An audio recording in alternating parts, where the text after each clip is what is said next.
Peeling this gelatinous kueh lapis layer by layer is the correct way to eat it. If you chew it without peeling, it means that you are actually shortening your lifespan. For almost 80 years, Edmund Wong's family has been making these bite-sized treats in Singapore. Crafting them is part of a culture that goes back about 500 years. Nonya kueh is historically significant to the Peranakan people, a cultural group prominent between the 15th and early 20th centuries that's working to be remembered today. Their varied and colorful snacks are a staple of Southeast Asian cuisine. But as the popularity of Nonya kueh increases, some shopkeepers like Edmund fear its Peranakan roots will be forgotten. For our business, we see us being not just only a food business, but a heritage business. People may enjoy to eat them, but they may not know the meaning behind it, and they may lose touch with the heritage.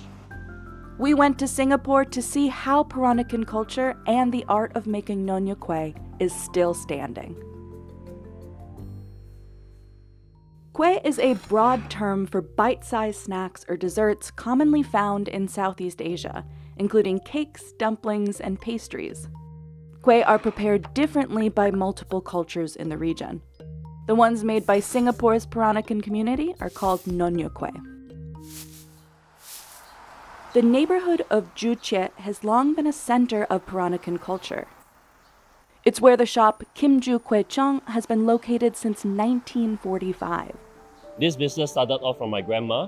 She started selling rice dumplings under a banyan tree, and that's how we started.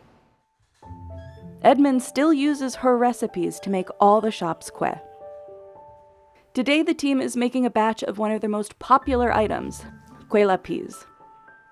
It's a 9-layer steamed cake made with a base of tapioca flour, coconut milk, and sugar. In Chinese, we also call it 9层糕, which means 9-layer kuehs. When our forefathers came here, they couldn't use ingredients from China, so they used local ingredients like coconut shred, palm sugar, and then we create something that looks Chinese, but it's not Chinese. Workers mix the ingredients into a paste and strain it.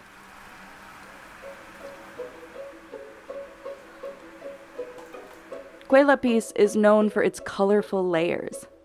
In the past, makers would use plants for natural coloring, like butterfly pea flowers for blue shades or pandan leaves for green.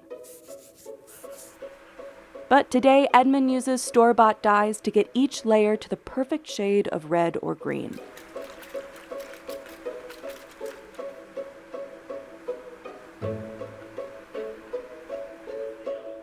Each layer must be steamed one by one.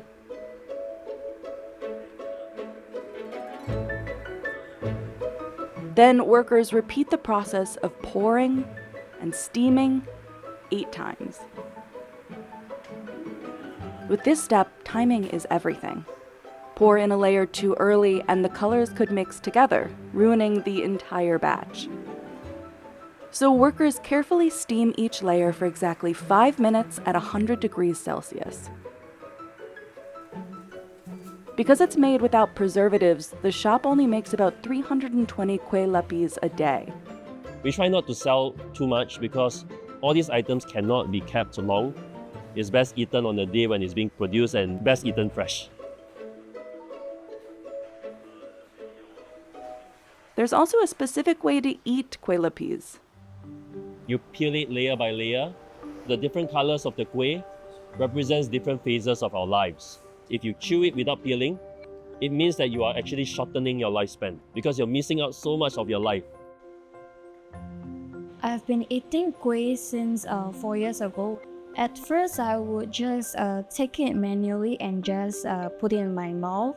But after the staff here told me that I'm supposed to peel one by one and taste the flavor, that's where I realized that I have eaten kueh lapis wrongly ever since 4 years ago. My grandma, before she passed on, she would say that live your life like the kueh lapis. Even if you're met with difficult times, continue to peel through that layer, you eventually see a bright color. Researchers believe kueh originated in southern Fujian, China.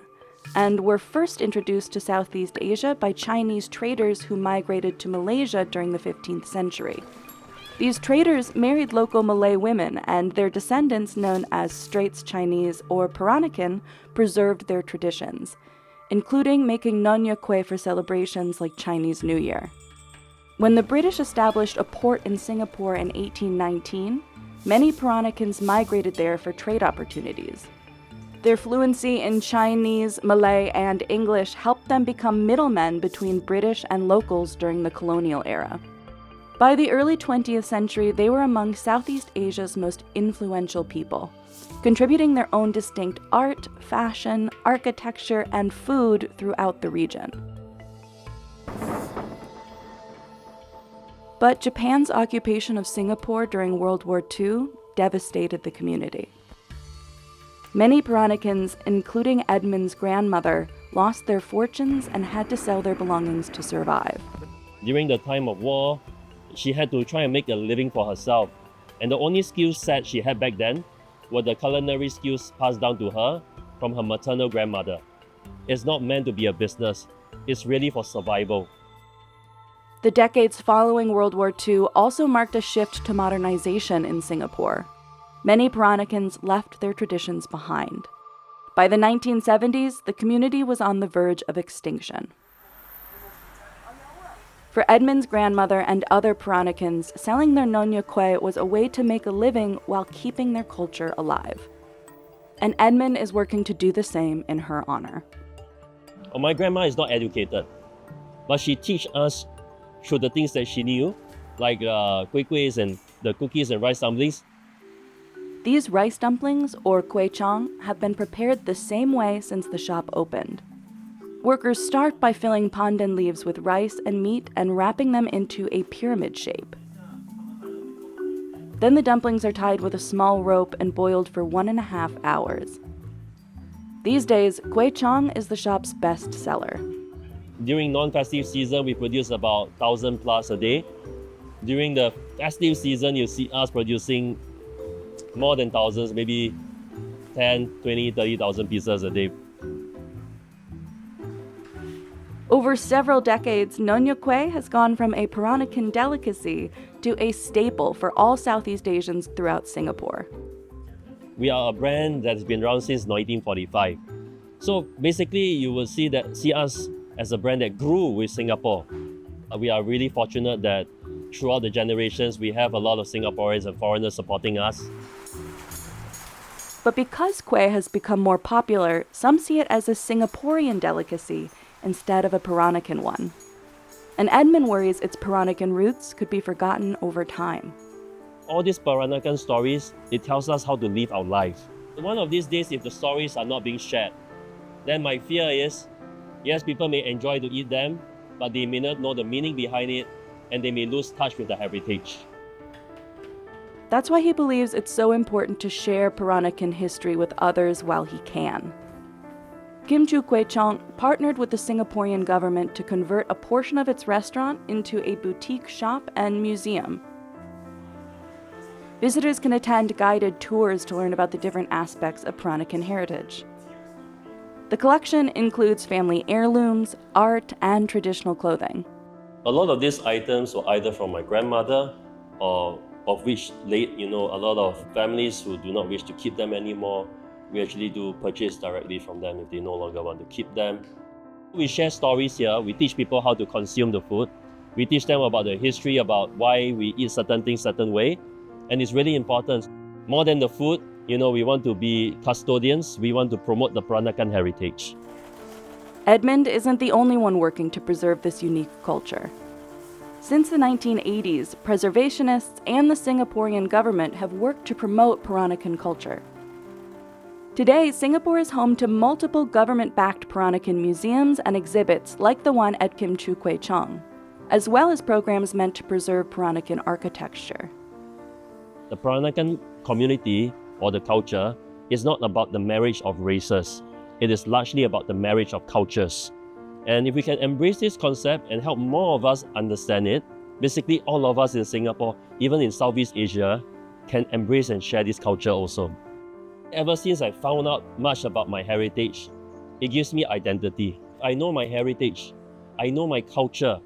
I will always remember that this is my home and I always have to come back here. His hope is that the next generation will get to understand the history behind the kueh they know and love. Passing down his grandmother's legacy is the best way to do that.